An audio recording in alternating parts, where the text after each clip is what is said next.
শিক্ষার্থীবৃন্দ, আসসালামু আলাইকুম। আশা করি তোমরা সকলে ভালো আছো, আমিও ভালো আছি। আমরা করোনাকালীন যে ক্লাসগুলো নিচ্ছি, এখন বিশেষ করে দ্বাদশ শ্রেণীর উপর আমাদের একটু জোর দেওয়া হয়েছে। যারা পরীক্ষার্থী, এদের যে সংক্ষিপ্ত সিলেবাস প্রকাশ করা হয়েছে, এই সিলেবাসের আলোকেই আমরা ক্লাসগুলো এখন নিব। এই ক্লাসগুলো যেহেতু পরবর্তীতে একাদশেরও নেওয়া হবে, যেহেতু একসঙ্গে দুইটা কাজ হয়ে যাচ্ছে, একাদশেরও এখান থেকে উপকৃত হবে। তাই এই উপলক্ষে আজকে যে ক্লাসটা নেওয়া আছে রুই মাছ সম্পর্কে। আমাদের এখানে প্রতীক প্রাণী দ্বিতীয় পত্রের জীববিজ্ঞান দ্বিতীয় পত্রের যে প্রতীক প্রাণী আমাদের তিনটে আছে, একটা হাইড্রা, একটা ঘাস ফড়িং, একটি আছে রুই মাছ। ঘাস ফড়িং আর হাইড্রা সম্পর্কে ইতিমধ্যে কিছুটা ক্লাস নেওয়া আমাদের হয়েছে। আজকে রুই মাছ সম্পর্কে একটু ক্লাস নেই, আগামীতে আর একটা ক্লাস নিয়ে শেষ করব।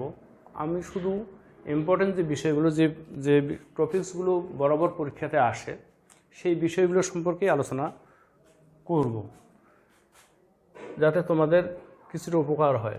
আজকে রুই মাছের হৃৎপিণ্ড দিছি, হৃৎপিণ্ডের একটা ছবি আর্ট করা আছে। এটাই মূলত হচ্ছে একটা রুই মাছের হৃৎপিণ্ডের বহির্গঠন। যে বহির্গঠনে কয়েকটি অংশ আছে, একটা হচ্ছে ভেন্ট্রাল অ্যাওর্টা, এটা হচ্ছে এট্রিয়াম, এটা হচ্ছে সাইনাস ভেনোসাস, এটা হচ্ছে ভেন্ট্রিকল। এখানে বেশ কয়েকটা অংশ আছে। আসলে রুই মাছের হৃৎপিণ্ডটা হচ্ছে যে অন্যান্য যে সকল মাছগুলো আছে তাদের হৃৎপিণ্ডের মতনও এটাও দুইটি প্রকোষ্ঠে বিভক্ত। একটা হচ্ছে এট্রিয়াম বা অলিন্দ, আর দুই নম্বরটা হচ্ছে ভেন্ট্রিকল বা নিলয়।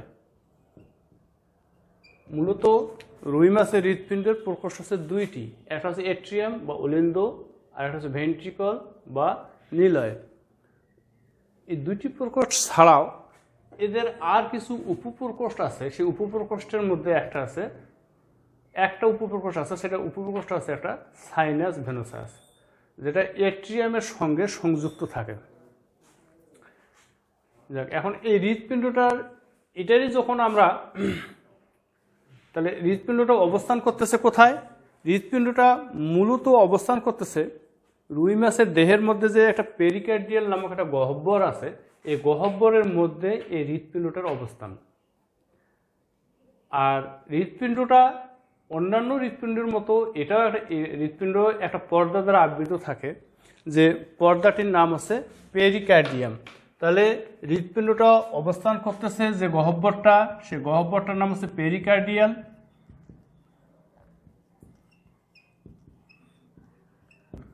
পেরিকার্ডিয়াল নামক একটা ফাঁকা অংশে বা একটা গহ্বরে হৃৎপিণ্ডটা অবস্থান করে। আর এই হৃৎপিণ্ডটা যে পর্দা দ্বারা আবৃত থাকে, সে পর্দাটার নাম হচ্ছে পেরিকার্ডিয়াম। বহু মাল্টি চয়েস কোশ্চেন, যেটা এমসিকিউ আমরা বলি, সেই কোশ্চেনগুলোতে এই পেরিকার্ডিয়াম এবং পেরিকার্ডিয়াল এই কথাগুলো বরাবরই আসে। যাক, এখন এই হৃৎপিণ্ডটাকে যখন আমরা লম্বচ্ছেদ করব, তখন এই অংশটা আমরা দেখতে পাবো। এই অংশটা যখন দেখতে পাবো, তখন এখানে কি কি অংশ আছে আগে এক নজরে অংশগুলো আমরা দেখে নেই। একটা হচ্ছে বালবাস আর্টারিওসাস, একটা হচ্ছে ভেন্ট্রিকল, একটা হচ্ছে এট্রিয়াম, একটা হচ্ছে সাইনাস ভেনোসাস। মূলত রুই মাছের যে হৃৎপিণ্ডটা আছে, আমরা এটা উপর থেকে না দেখে আমরা মূলত দেখবো এটা রুই মাছের যে হৃৎপিণ্ডটা আছে, আমরা উপর থেকে না পর্যবেক্ষণ করে আমরা নিচ থেকে যদি পর্যবেক্ষণ করি, তাহলে দেখব যে রুই মাছের হৃৎপিণ্ডের সর্বশেষ যে অংশটা আছে নিচের দিকে, সেটাকে আমরা বলবো সাইনাস ভেনোসাস। এই সাইনাস ভেনোসাসের পরেই যে মূল অংশটা আছে সেটা হচ্ছে এট্রিয়াম। এর সঙ্গে এর পৃষ্ঠ সংলগ্ন লাগা আছে যে অংশটা, সেটাকে আমরা বলতেছি ভেন্ট্রিকল। এই ভেন্ট্রিকলটা মূলত হচ্ছে নিলয়, একটা হচ্ছে অলিন্দ। এই দুইটাই মূলত হচ্ছে এর মূল অংশ। এছাড়া এর নিলয়ের সঙ্গে উপরে আর একটা অংশ আছে, সেটাকে আমরা বলবো বালবাস আর্টারিওসাস। এই কয়েকটি অংশ। তাহলে এখন আমাদের প্রথম অংশ যেটা সাইনাস ভেনোসাস, এই সাইনাস ভেনোসাসটা দেখব, যেটা একটা পাতলা প্রাচীরের বিশিষ্ট হৃৎপিণ্ডের একটা উপপ্রকোষ্ঠ, যেটা সাইনো অ্যাট্রিয়াল ছিদ্রপথে ভেন্ট্রিকুলার অলিন্দের সঙ্গে বা এট্রিয়ামের সঙ্গে যুক্ত থাকে এবং এই পথেই কার্বন ডাই অক্সাইড সমৃদ্ধ রক্ত সাইনাস ভেনোসাস থেকে এট্রিয়ামে এসে প্রবেশ করে। এই এট্রিয়াম থেকে এই কার্বন ডাই অক্সাইড তারপর যাবে ভেন্ট্রিকলে, তারপর এই ভেন্ট্রিকল থেকে যাবে সেটা বালবাস আর্টেরিওসাস। আমরা জানি রুই মাছের হৃৎপিণ্ডটাকে আমরা বলি ভেনাস আর্টেরিওসাস, ভেনাস হৃৎপিণ্ড। কেন ভেনাস হৃৎপিণ্ড বলা হয়? কারণ রুই মাছের হৃৎপিণ্ড বরাবরের মতো এরা শুধুমাত্র কার্বন ডাই অক্সাইড সমৃদ্ধ রক্তটাই পরিবাহিত করে, এখানে অক্সিজেন সমৃদ্ধ রক্ত এরা পরিবাহিত করে না। এই কারণে এই হৃৎপিণ্ডটার নামে দেওয়া হয়েছে ভেনাস হৃৎপিণ্ড।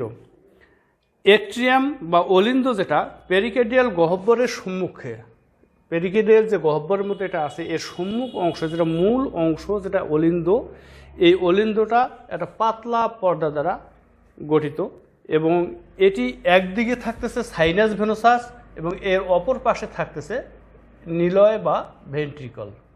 এই হচ্ছে এট্রিয়ামের ঘটনা।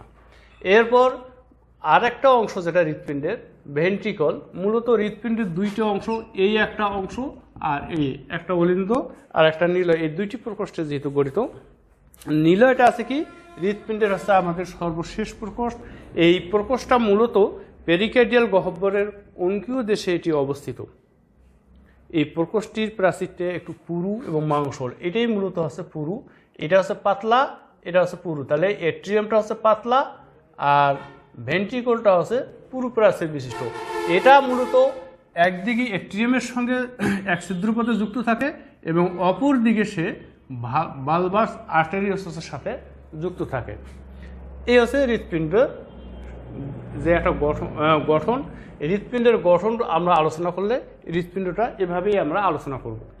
এখন এই হৃৎপিণ্ডের মধ্যে আমরা জানি যে আমাদের হৃৎপিণ্ড হচ্ছে 4 প্রকোষ্ঠ বিশিষ্ট এবং হৃৎপিণ্ডের মধ্যে বিভিন্ন ধরনের কপাটিকা অবস্থান করে বা ভালভগুলো অবস্থান করে। এদের যে হৃৎপিণ্ডটা আছে, এই হৃৎপিণ্ডটা মূলত হচ্ছে এখানে বেশ কিছু কপাটিকা আছে। যে কপাটিকাগুলো মূলত হচ্ছে একটা আছে সাইনাস ভেনোসাস থেকে এট্রিয়ামে যখন আসলো তখন এই অংশটাতে একটা কপাটিকা আছে, যে কপাটিকার নাম আছে সাইনো এট্রিয়াল কপাটিকা। সাইনো এট্রিয়াল কপাটিকা বা সাইনো এট্রিয়াল ভালভ। এই কপাটিকাগুলো থাকার উদ্দেশ্যটা আছে এই যে হৃৎপিণ্ডে যখন রক্ত চলাচল করে এই কপাটিকার মুখটা সাধারণত একদিকে খোলা থাকে। সাইনাস ভেনোসাস থেকে রক্তটা যখন এট্রিয়ামের মধ্যে প্রবেশ করবে, এই রক্তটা যেন পুনরায় সাইনাস ভেনোসাসে ফিরে আসতে না পারে, এজন্য এদের রক্তটা হচ্ছে সাধারণত হচ্ছে একমুখী পরিবাহিত হয়।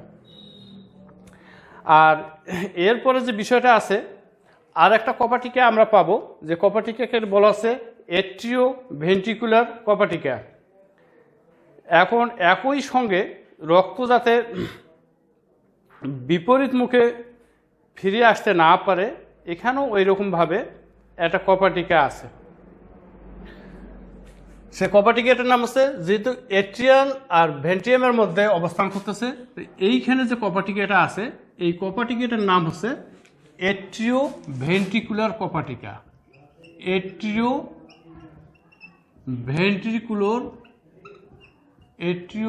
ভেন্ট্রিকুলার কপাটিকা।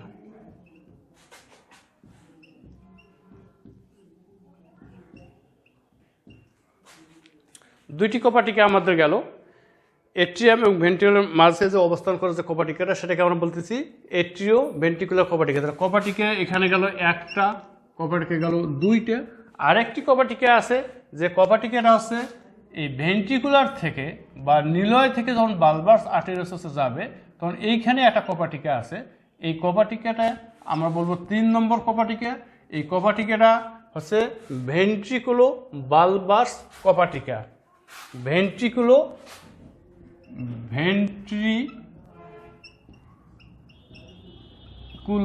বালবাস কপাটিকা।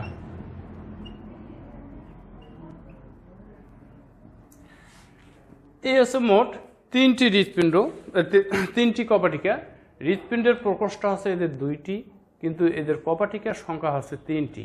কপাটিকাগুলোর কাজ হচ্ছে হৃৎপিণ্ডে যখন কার্বন ডাই অক্সাইড সমৃদ্ধ রক্ত সাইনাস ভেনুসাসের মধ্য দিয়ে প্রবেশ করে, এই পথে সাইনো অ্যাট্রিয়াল কপাটিকাটা খুলে যায়। খুলে যাওয়ার পর এইখান থেকে কার্বন ডাই অক্সাইড সমৃদ্ধ রক্তটা এট্রিয়ামে এসে প্রবেশ করে। এট্রিয়ামে প্রবেশ করার পর এই কপাটিকাটা বন্ধ হয়ে যায়। বন্ধ হয়ে যাওয়ার উদ্দেশ্যটা হচ্ছে এখানে প্রবেশ করা রক্তটা যেন পুনরায় সাইনাস ভেনুসাসে ফিরে আসতে না পারে। অনুরূপভাবে এখানে যখন সাধারণত হৃৎপিণ্ডের রক্ত চলাচল করে হৃৎপিণ্ডের সংকোচন এবং প্রসারণের মধ্য দিয়ে, এখানে যখন হৃৎপিণ্ডটা এট্রিয়ামটা যখন সংকুচিত হয় তখন এর ভেন্ট্রিকলটা প্রসারিত হয়। ভেন্ট্রিকল প্রসারিত হলে এর সামনের যে কপাটিকাটা আছে এট্রিও ভেন্ট্রিকুলার কপাটিকাটা, এই এট্রিও ভেন্ট্রিকুলার কপাটিকাটা খুলে যায়। খুলে যাওয়ার পর এট্রিয়াম থেকে রক্ত ভেন্ট্রিকুলের মধ্যে প্রবেশ করে। ভেন্ট্রিকুলে আসার সঙ্গে সঙ্গে এট্রিও ভেন্ট্রিকুলার কপাটিকাটা বন্ধ হয়ে যায়, যাতে পুনরায় রক্তটা আর এট্রিয়ামে ফিরে আসতে না পারে। এরপর ভেন্ট্রিকুল থেকে সামনের দিকে বালবাস আর্টেরিওসাস, সেখানে রক্তটা কপাটিকাটা খুলে যায়। তার কারণ এখানে যখন সংকোচন হয়, সংকোচন হওয়ার সঙ্গে সঙ্গে এই রক্তটা পুনরায় বালবাস আর্টেরিওসাসে চলে যায়। এর সঙ্গে সঙ্গে কপাটিকাটা বন্ধ হয়ে যায়। এভাবেই মূলত হৃৎপিণ্ডের মধ্য দিয়ে রক্ত চলাচলে রুই মাছের যে হৃৎপিণ্ডের কপাটিকাগুলো আছে এরা গুরুত্বপূর্ণ ভূমিকা পালন করে। তাহলে আমরা কি দেখলাম, একটা রুই মাছের হৃৎপিণ্ডে 2টি প্রকোষ্ঠ আছে, একটা অলিন্দ একটা নিলয়। কপাটিকা আছে 3টি, সাইনো অ্যাট্রিয়াল কপাটিকা, এট্রিও ভেন্ট্রিকুলার কপাটিকা, ভেন্ট্রিকুলার বালবাস কপাটিকা। যাক, এর পরবর্তী ক্লাসে তোমাদের নেওয়া হবে রুই মাছের বায়ুথলি সম্পর্কে। আশা করি তোমরা এই পড়াটা ভালো করে পড়বে এবং তোমাদের সকলের সুস্বাস্থ্য কামনা করে আজকের মতো এখানেই শেষ করছি। আল্লাহ হাফেজ।